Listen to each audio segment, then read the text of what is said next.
Imagine waking up one day to realize that everything that ever made you feel good was secretly controlling you.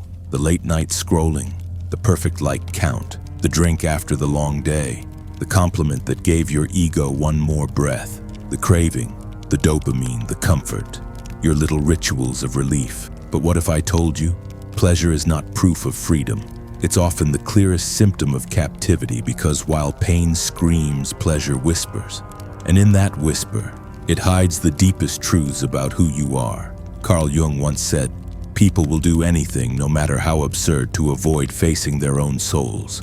And pleasure, not pain, is the most elegant form of avoidance. Let's be honest, you say you enjoy certain things. You say you deserve a break, a drink, a scroll, a treat, a thrill. But when did those desires form? Who taught you that comfort equals happiness? Why do you trust pleasure when it has betrayed you more than pain ever has? The truth is brutal. Pleasure is rarely about joy. It is almost always about escape. Escape from the tension of meaninglessness, from the weight of being unseen, from the abyss that opens when you finally put the phone down and the noise fades. What's left then? You. And you've spent your whole life running from that encounter. But why? Why is it easier to chase momentary highs than sit with who you are? Why do you keep feeding yourself comfort while your soul starves? Why does modern life give you endless tools for pleasure, but no map for depth? Because here's the paradox. The more pleasure you seek, the more numb you become. The more you indulge, none of the more you abandon. The more you chase happiness, the more anxious you grow. And no one warns you, because a society that profits from your emptiness will always sell you pleasure as a cure. But Jung wasn't fooled.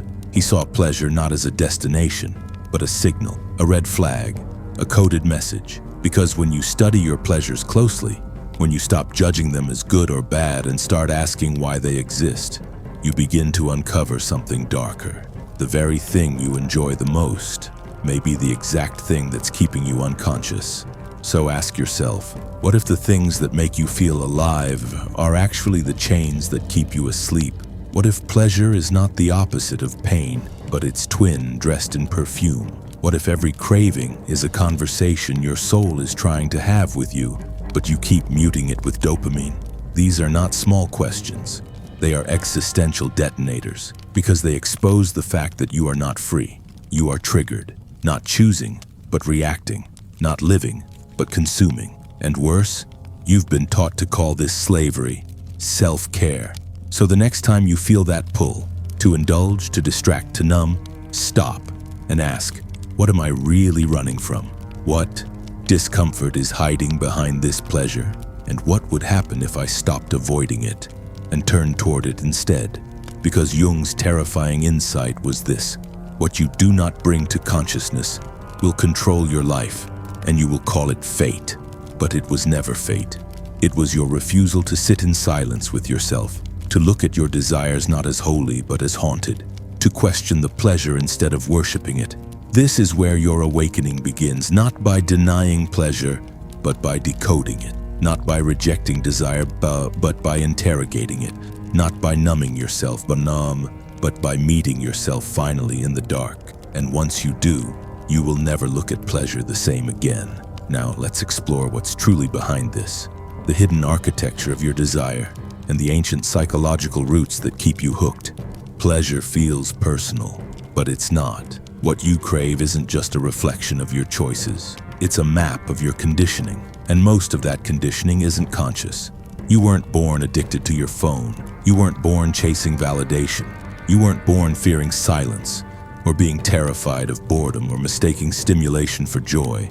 You were trained, and that training runs so deep, so silently, that by the time you realize how much of your life is driven by manufactured pleasure, you've already built your identity around it. The inherited hunger.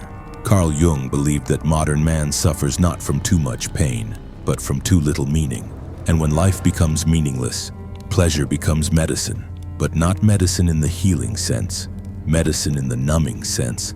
He said, the more compulsive the craving, the more repressed the truth beneath it. You don't scroll endlessly because it's fun. You scroll because stillness terrifies you. Because in that stillness, the truth of your life starts to whisper. And you've never been taught how to listen to that whisper without going mad. So instead of facing the existential wound, the ache of not knowing who you are, what you want, or why you're even here, you reach for another hit of relief. Relief becomes routine. Routine becomes ritual. And the ritual becomes your prison. Pleasure as persona. Jung also introduced the idea of the persona, the mask you wear to survive in society. But here's the terrifying twist. Pleasure is one of the easiest ways to maintain that mask. Think about it. The way you present yourself online, the food you eat in front of others, the way you perform your hobbies, your tastes, even your spirituality. How much of it is really you, and how much of it is what you've learned will earn you approval? You post what looks good, not what's true. You laugh when you're tired. You flirt when you're lonely. You pretend you're doing great, while your soul wilts quietly behind the curtain. This is the tragedy of modern pleasure. It's not freedom, it's camouflage. You're not expressing your truth. You're sedating your shadow, the shadow behind the smile. Jung's greatest psychological contribution was his concept of the shadow, the hidden, repressed parts of ourselves we refuse to acknowledge. Your anger, your envy, your hunger for power, your loneliness, your pain. These don't disappear.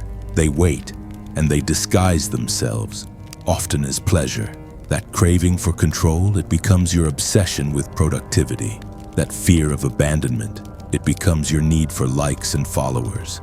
That buried rage, it becomes your passive-aggressive jokes or the rush you feel when you win an argument online. Pleasure then becomes the acceptable face of the forbidden self.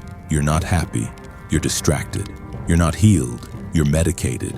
And the culture cheers you on. Because the more distracted you are, the easier you are to control.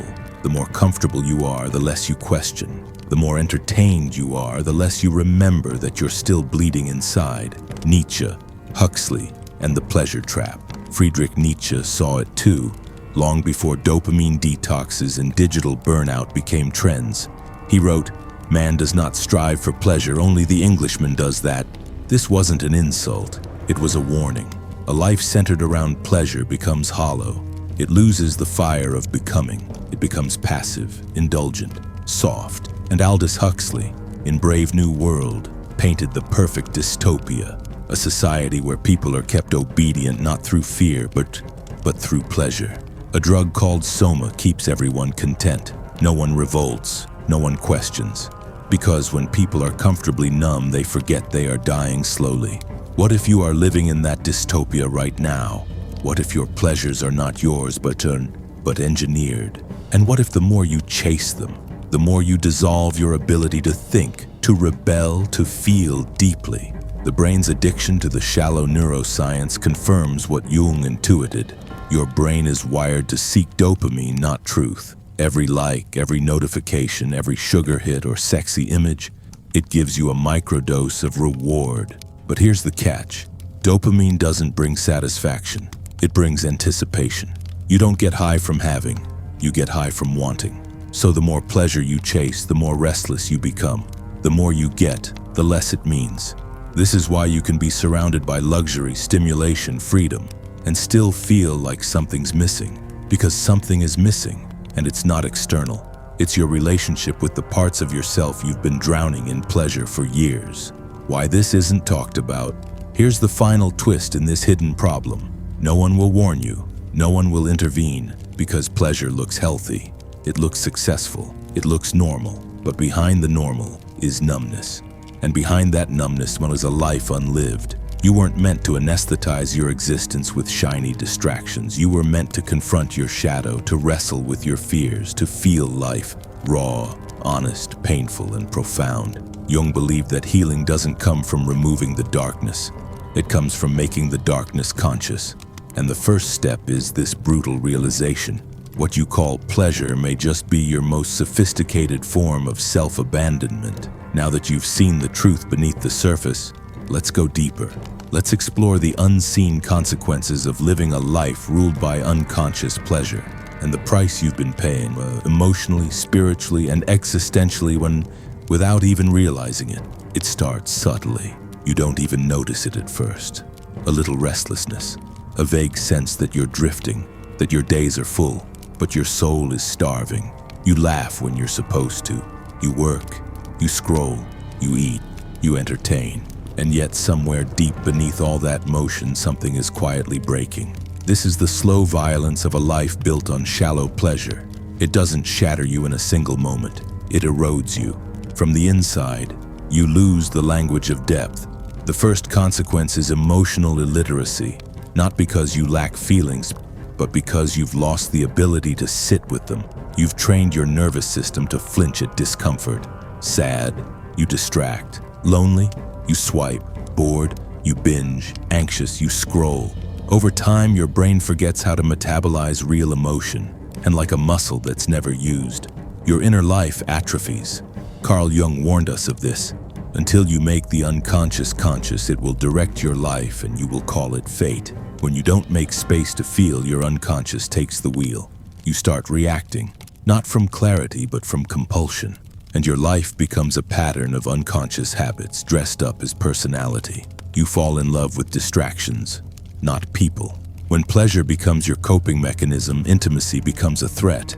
Because intimacy, real soul-level intimacy requires stillness. It requires presence. It requires vulnerability. But pleasure, by design, protects you from vulnerability. It gives you the illusion of connection without the cost. Texting instead of talking. Performing instead of feeling. Sharing memes instead of fears. You surround yourself with stimulation, but starve for resonance. You might be in a relationship. You might have a dozen people texting you good morning, but you'll feel the ache anyway. The emptiness. The absence of being truly met. Because no amount of pleasure can substitute the medicine of being deeply seen. You build a mind you can't trust. The more you rely on pleasure to cope, the more your inner compass fractures. You start to mistake craving for clarity, impulse for intuition, excitement for alignment. This confusion is dangerous because your decision-making becomes rooted not in truth, but in reward-seeking behavior. You chase what feels good, even when it costs you peace. You ignore red flags because they come with dopamine. You abandon long-term growth for short-term comfort. And worst of all, you start mistrusting yourself. You confuse self-sabotage for self-love. You call your patterns preferences, but deep down you know something is off. Your mind no longer feels like home. You become spiritually hollow. One of the most haunting consequences of pleasure addiction is spiritual numbness. Not because you don't believe in anything, but because you've lost the capacity to feel wonder. The sacred becomes boring.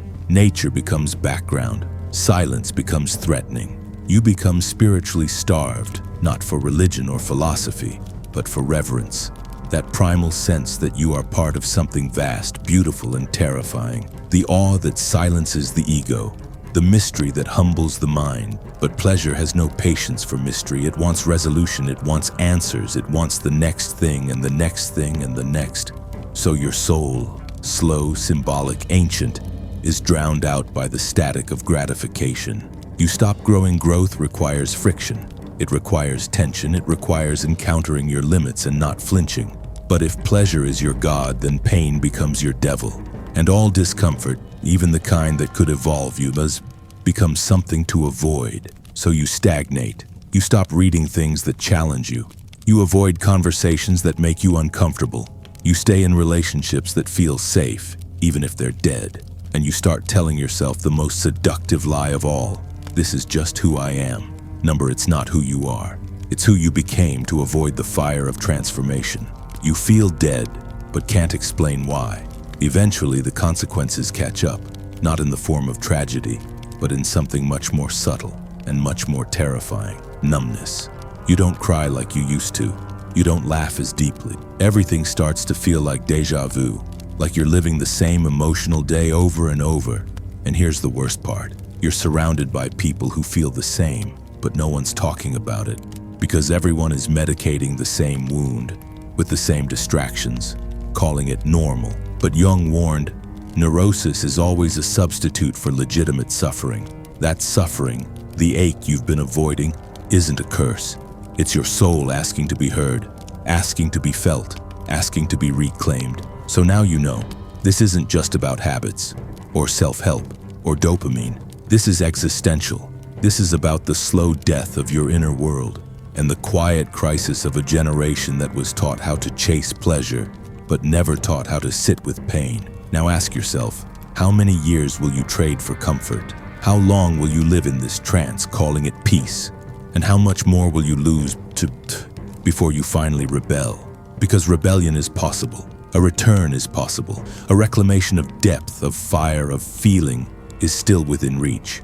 But it won't come through more pleasure. It will come through something far more radical, far more sacred, far more dangerous to the illusion you've been sold. It begins with breaking the cycle and turning toward what you've always run from. Let's go there. Let's talk about the rebellion, not against society, not against others, but against the part of you that would rather feel safe than be awake. What if the path back to your soul begins with discomfort, not comfort, not ease, not good vibes or temporary highs, but silence, stillness, and facing everything you've buried beneath your pleasures? Because real freedom isn't the ability to chase what feels good, it's the power to pause, to observe, and to choose consciously. That is the rebellion. And in a world addicted to distraction, presence is a revolutionary act. Step 1. Interrupt the pattern. Your first act of rebellion doesn't need to be grand. It needs to be honest. Interrupt one pattern, just one. The next time you reach for your phone out of boredom, don't. The next time you want to fill the silence with music or noise, pause. The next time you crave that habitual comfort, ask, what am I avoiding right now? Not to shame yourself, but to start seeing the script you've been following unconsciously. Carl Jung taught that awareness is the beginning of transformation, not change, not action. Awareness, just being able to name the impulse without acting on it. It's in that microsecond of stillness that a new path begins to open. Step 2. Turn toward the shadow. The shadow isn't your enemy, it's your map. Everything you suppress, your rage, your neediness, your jealousy, your emptiness, isn't there to sabotage you, it's there to teach you.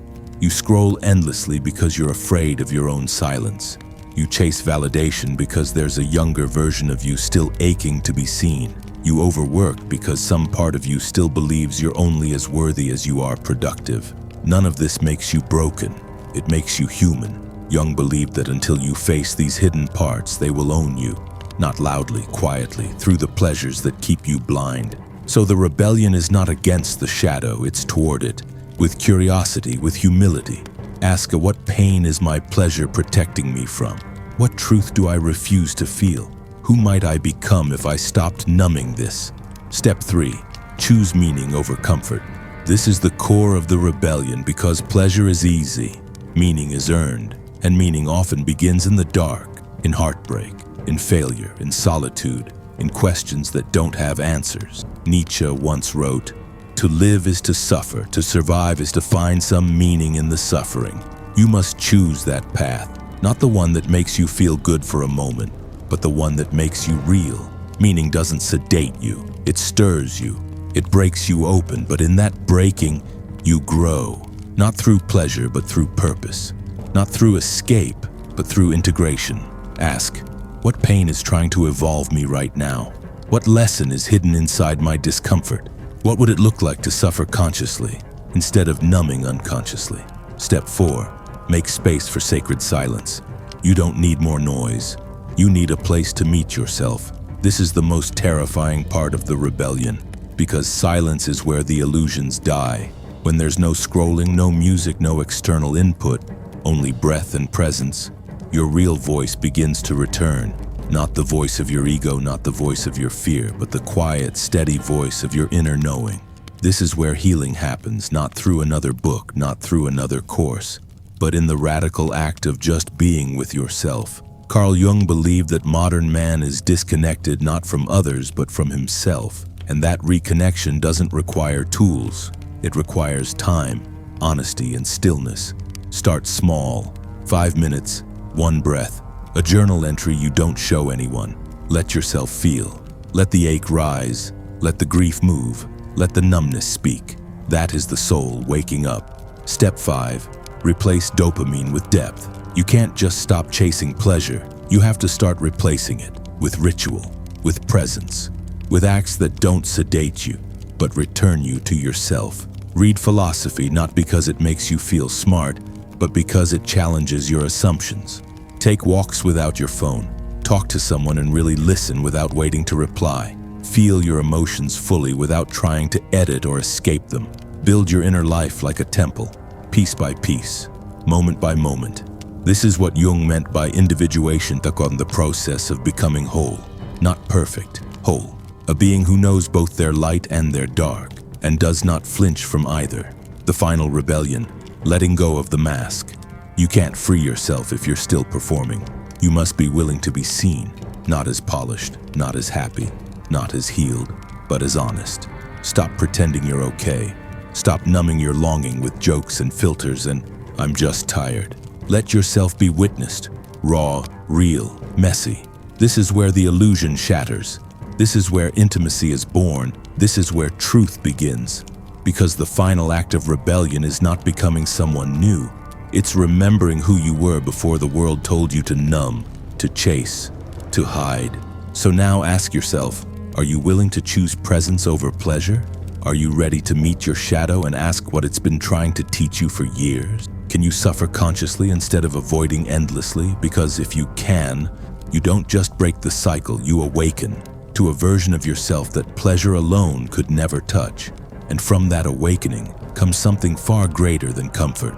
Clarity, depth, power, wholeness, truth. But there's still one more step, one more truth, the deepest realization of all, the one that makes sense of everything you felt, feared, and avoided. Let's go there, to the final realization, the ultimate truth that will change how you see yourself and your pleasures forever. There is a kind of silence that doesn't feel peaceful. It feels unbearable, like standing in front of a mirror that no longer flatters, no longer distorts, only reflects everything. This is the silence you enter when the distractions are gone, when the pleasure has worn off, when the performance collapses and you're left with the one thing you've spent your entire life avoiding, your own gaze. But it is here, in this silence, this uncomfortable stillness, that the final, most powerful truth reveals itself. You weren't addicted to pleasure. You were addicted to avoiding yourself. All the scrolling, all the food, all the flirting, all the overworking, overgiving, overachieving. It wasn't about feeling good, it was about not feeling you. You didn't fear pain. You feared what pain might reveal. That somewhere along the way you abandoned the truth of who you are for the illusion of who you were taught to be. The ultimate betrayal. Carl Jung called it psychic fragmentation, the splitting of the self, the construction of a false self, designed not for truth but for acceptance. As children, we learn quickly. Some parts of us are rewarded, others are punished. So we divide, we repress, we adapt. The funny one, the smart one, the achiever, the peacemaker, the caregiver. These aren't identities, they're survival strategies, masks we learn to wear to earn safety, love, and control. But every time you denied a part of yourself, your rage, your sadness, your hunger, your power, that part didn't die. It went underground, and it began to whisper through your cravings, your compulsions, your loneliness. Your pleasures weren't indulgences, they were disguises, each one a way of saying, "Please don't let me feel what I know is true." The mirror turns inward. The final realization is this: pleasure is not the enemy. You are not broken, the problem is amnesia. You forgot who you are because you were never invited to remember, because remembering would have made you uncontrollable. So instead, you were trained to chase, to seek yourself in food, in bodies, in brands, in careers, in scrolling glass screens, to build a life around longing, not belonging, around stimulation, not sensation, around pleasure, not presence. But here, now, you remember the pleasure you truly seek is not in the object. It is in the reunion, with your truth, with your body, with the parts of you that were silenced long ago. The sacred return. There is a different kind of pleasure, quieter, deeper. Not the high of dopamine, but the glow of alignment. It's the pleasure of saying no when you mean no, the pleasure of crying without shame, the pleasure of telling the truth even when your voice shakes, the pleasure of being alone and not feeling lonely, the pleasure of seeing yourself clearly and not flinching. This is what Jung meant by individuation, becoming whole again, reclaiming all, the broken, buried, brilliant pieces of your soul. This is not a spiritual idea, this is a psychological necessity, because until you return to yourself, until your pleasures serve your truth rather than hide it, you will remain in exile, alive but not awake, seen but not known, pleasured but not fulfilled. You don't need more discipline, you need more awareness. Here's the most compassionate truth. You don't need to shame yourself for your distractions. You don't need to force yourself into cold, rigid minimalism. You simply need to notice. The next time you scroll, ask, what am I afraid to feel right now? The next time you overwork, ask, who am I trying to impress? The next time you numb out, ask, what truth have I silenced today? This is not about self-punishment. This is about self-reclamation. Because awareness isn't a thought, it's a return to the root, to the breath, to the being you were before the world told you how to hide. The real pleasure is being fully alive. There's a different kind of intoxication, not found in the bottom of a bottle or the flash of a screen, but in the moment when you stand in your full truth and realize you are no longer running. You're no longer abandoning yourself for attention, no longer trading presence for performance, no longer mistaking stimulation for connection. You are here with everything. The ache, the joy, the fear, the hunger, and it's enough. You are enough. And in that enoughness, you experience a kind of pleasure that can't be marketed, measured, or monetized. The pleasure of being whole. Final reflection. So now ask yourself, what if you stopped chasing the feeling of being alive and started becoming it? What if every pleasure you ever sought was just a breadcrumb leading you back to the self that never left? Only waited patiently beneath the noise, beneath the cravings, beneath the roles were no for you to remember. Carl Jung never gave us a map. He gave us a mirror, and he whispered, the privilege of a lifetime is to become who you truly are. That is the final truth. And once you taste it, you will never look at pleasure or yourself the same way again. Right now, there are 2 videos on your screen handpicked just for you. Click to watch them. I'm sure you'll love every second.